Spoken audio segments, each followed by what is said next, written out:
नमस्कार। यो फिरिमतिन सुम्निमाको डाँडामा अवस्थित तायाराङ रुङखिम विशेष गरेर किराँत समुदाय अन्तर्गत राई समुदायको संस्कार संस्कृतिमा आधारित विभिन्न वस्तुहरू यहाँ राखिएको छ र यसको निर्माणकर्ता श्रद्धेय आदरणीय भक्तबहादुर राईज्यूसँग ठ्याक्कै भेट भयो।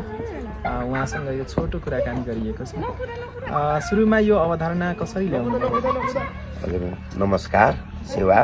म भक्तबहादुर राई, पाछा राईको त हुन्छ माङफाङ झुसे सुकिता। यो फिरिम नगरपालिका वडा नम्बर 3 मा धेरै राईहरूको बसोबास छ। अनि यसको छिमेकी वडा नम्बर 7, वडा नम्बर 1, वडा नम्बर 2, वडा नम्बर 5 अनि वडा नम्बर 8 यसको छिमेकी वडाहरू हुन्। यहाँ पनि धेरै राईहरू छन्। हामी पुर्खौली बसोबासो राईहरूको यहाँ नभएको माझ किराँतमा भएको हुनाले बाबुबाजेहरू हाम्रा पुर्खाहरू सर्दै आउँदाखेरि आफ्नो संस्कार संस्कृतिहरू जति लिएर आउँदाखेरि पनि मौखिक रूपमा भएको हुनाले धेरै कुरो बिर्सिसकेको रहेछ।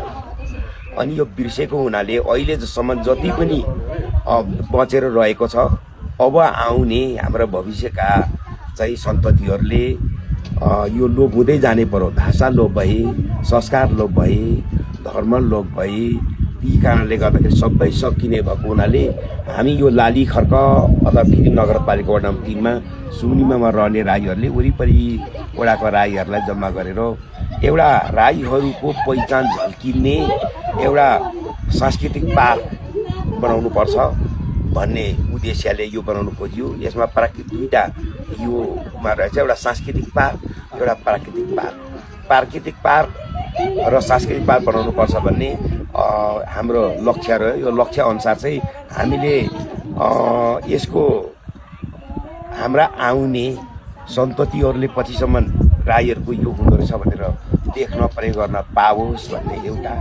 अर्को चाहिँ विभिन्न रूपमा यहाँ स्थानीय पर्यटनहरूका लागि चाहिँ आउँदाखेरि राईहरूको कल्चरमा यो हुँदो रहेछ भन्ने कुरो सम्पूर्णमा थाहा होस् भन्ने कुराले गर्दाखेरि यो बनाउन हामीले चाहिँ सुरु गरेको। धेरै समस्या छ। अब यसको लागत जम्मा कति जति लाग्यो र केबाट यहाँले यो लागत जुटाएर निर्माण हवस्, धन्यवाद। यसमा चाहिँ हाम्रो दुई किसिमको लागत छ। एक हाम्रो स्थानीय निकाय फिरिम नगरपालिका र वडा नम्बर 3 बाट प्राप्त भएको छ। वडा नम्बर 3 बाट एउटा बाटो यहाँ स्टेप छ, त्यो बनाउने 2 लाख। अनि यो माथिबाट राईहरूको सुतुलो जुन चुला राख्ने घर छ त्यो बनाउन 2 लाख। अनि उतापट्टिबाट शौचालय छ, शौचालय बनाउन 4 लाख प्राप्त भयो। अनि 2 वर्ष 5 लाख 10 लाख फिरिम नगरपालिकाबाट, यसचोटि 7 लाख रुपियाँ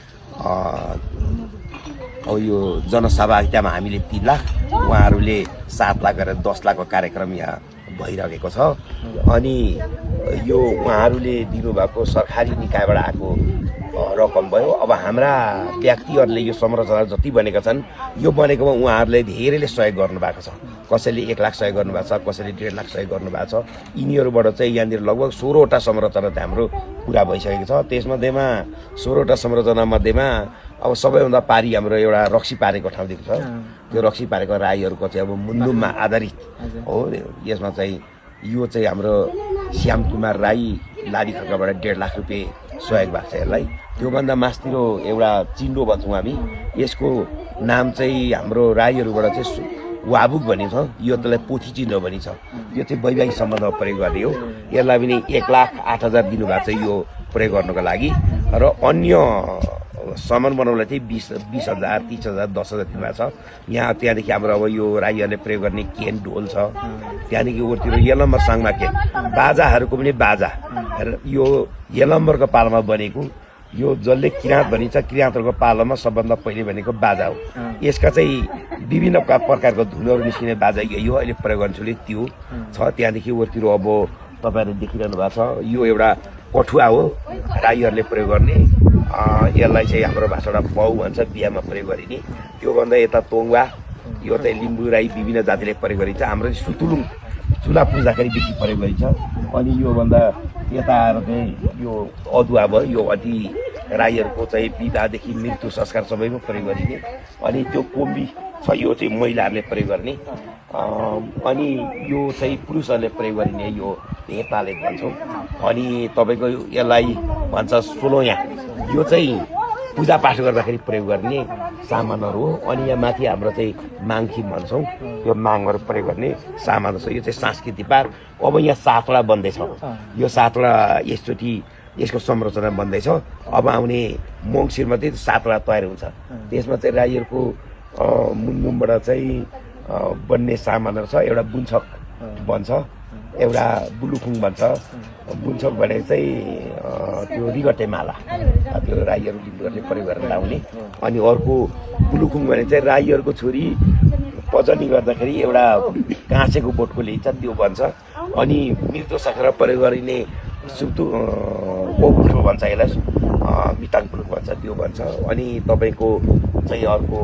यो राईहरूको कल्चरमा माङ भन्छौँ हामी माङ भनेको सुतुरुङ भनेको 3वटा चुला पूजा गर्दाखेरि चाहिँ त्यहाँनिर विभिन्न वस्तुहरू चढाइन्छ जस्तो भोग ढाल्ने तल थियो त्यसमा चाहिँ अब खिरिसा भनेर चाहिँ मृगको चित्र बनाउँछौँ त्यहाँनिर अथवा मूर्ति बन्छ अब दिबुङसा भनेको पाहाको खुरिसा भनेको माछाका यस्तो वस्तुहरू यसचोटि त्यहाँनिर बन्दैछ यो मास्तिर सङ्ग्रहालय भनेर केही पुरातात्विक ऐतिहासिक सामानहरू पनि राखेको देखेको थिएँ त्यो चाहिँ विशेष गरेर के को लागि निर्माण भएको हुन्छ म अलिकति गर्छु यसलाई यो अहिले मैले जति बताएँ यो चाहिँ हाम्रो सांस्कृतिक सङ्ग्रहालय अनि यता पारिपट्टिको यो बिरुवाहरू जो देखिएको छ यो बिरुवा देखेकोले चाहिँ प्राकृतिक सङ्ग्रहालय खामली खाम पार्क भनेर हामीले चाहिँ नामाकरण गरेछौँ यो चाहिँ राईहरूको जन्मदेखि मृत्युसम्म आवश्यक पर्ने बिरुवाहरू छ यहाँनिर चाहिँ यो जन्मदेखि मृत्युसम्म जुन जुन बिरुवा आवश्यक पर्छ